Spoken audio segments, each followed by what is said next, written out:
Okey, kembali kita di Malaysia dan kita banyak berbincang secara mendalam tentang mutasi virus COVID-19.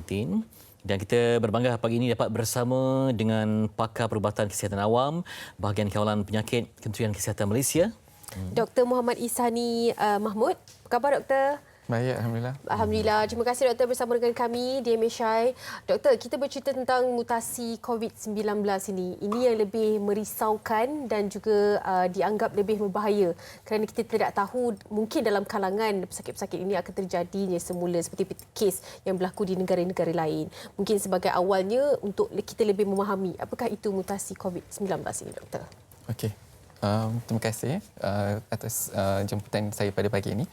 Pertama sekali kita kena tahu secara semula jadinya semua jenis virus, bukannya sahaja COVID-19 ataupun apa-apa jenis virus yang lain, memang secara tak langsung virus tersebut akan mengubah dari segi tekstur ataupun secara protein virus itu sendiri untuk virus itu survive.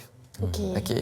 So bagaimana yang dikaitkan dengan COVID-19 yang dikatakan mutasi tersebut, seperti yang kita maklum adalah virus itu berpunca daripada negara China.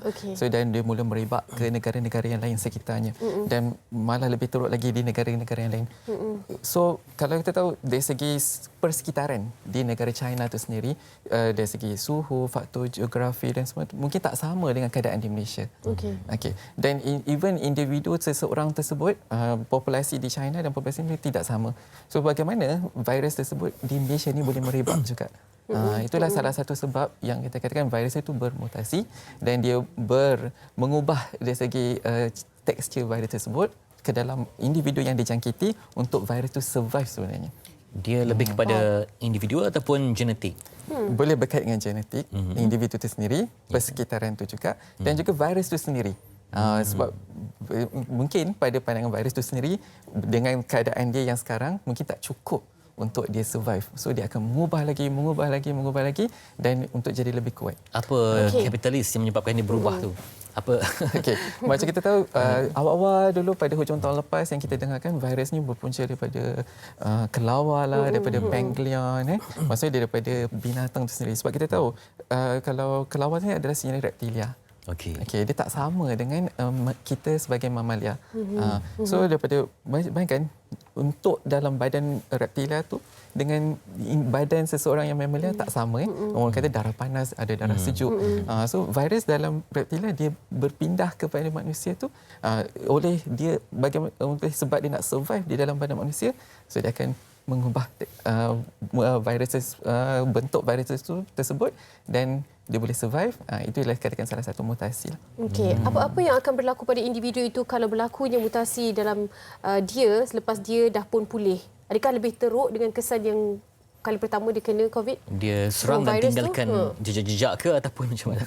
Okey, saya bagi contoh di mana kes yang kalau tak silap saya lah kes yang ke-25 atau ke-25 di mana kita dengar dia merebak lebih 100 orang yang selepas dia dapat jangkit, dia positif, dia infect lebih ramai di sekitarnya. Tapi kalau virus ini mungkin satu atau dua saja.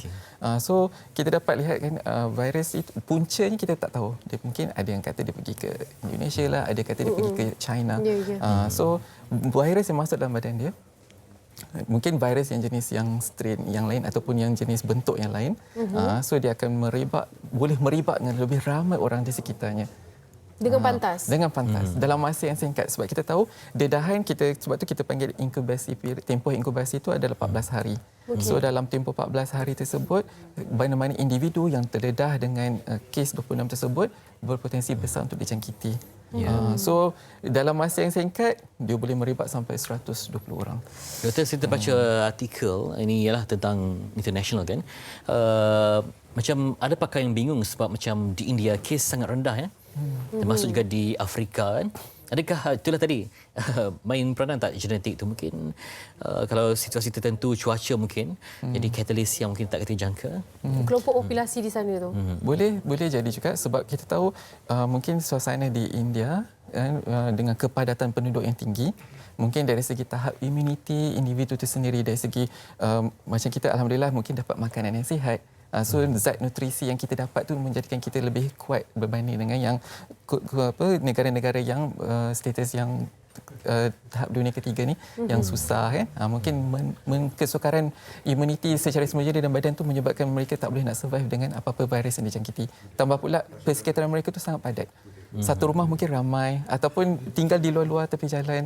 Itu menyebabkan faktor yang mungkin salah satu sebab lah yang boleh kes tu menjadi teruk di kawasan negara tersebut. Doktor, kita kan dalam keadaan yang maknanya dalam usaha untuk mencari vaksin yang sesuai untuk COVID-19 ini dan sebagainya. Setiap negara sedang berusaha ke arah itu. Adakah kalau dengan terjadinya mutasi ini mengganggu perkembangan pencarian vaksin dan saya tak menafikan sebab buat masa ni kita banyak kajian yang juga yang dah dapati dia telah mengesan lebih 30 jenis strain virus COVID itu sendiri. Tapi yang kita nampak virus utama adalah A, B, C yang punca yang diklasifikasikan daripada punca negara tersebut strain itu datang. So dengan lebih 30 strain virus ni untuk menyiapkan satu vaksin tu mesti vaksin tu boleh cover protect seseorang tu daripada dijangkiti 30 jenis strain tersebut. Jadi nampak gaya macam lama lagi. lama lagi lah. Maknanya kalau kita fikirkan secara logik kan dengan keadaan yang boleh berlaku ini. Jadi gambaran awalnya memang pada tahap yang agak kompleks ada tu. Macam mana? Ya, betul. Sebab kita tahu, contoh saya bagi contoh proses penyediaan vaksin, kajian tersebut terpaksa melalui 4 fasa. Fasa pertama, kedua dan ketiga untuk ujian klinikal tersebut. Dan tempoh nak lengkapkan satu fasa tu memakan masa lebih kurang 18 bulan ataupun lebih. Kalau tambah lagi dengan strain yang banyak, dalam proses tu dia dah ada isolated strain yang tersebut. Tiba-tiba datang lagi strain yang baru. So akan menyebabkan lagi kompleksiti itu lebih teruk nanti. Okey, itu dia. Jadi Tarik nafas sekejap. Okey, ini kita dari berehat konteks seketika. kajian saintifik, kita harapkan ada keajaiban dan juga penemuan yang hebat. Kita akan berbincang lagi. Kalau ada sebarang soalan boleh sisipkan di Facebook Emission, nanti kami akan cuba bacakan soalan-soalan anda kepada Dr. Muhammad Ihsani sebagai pakar perubatan kesihatan awam dan bahagian kepala penyakit Kementerian Kesihatan Malaysia. Okey.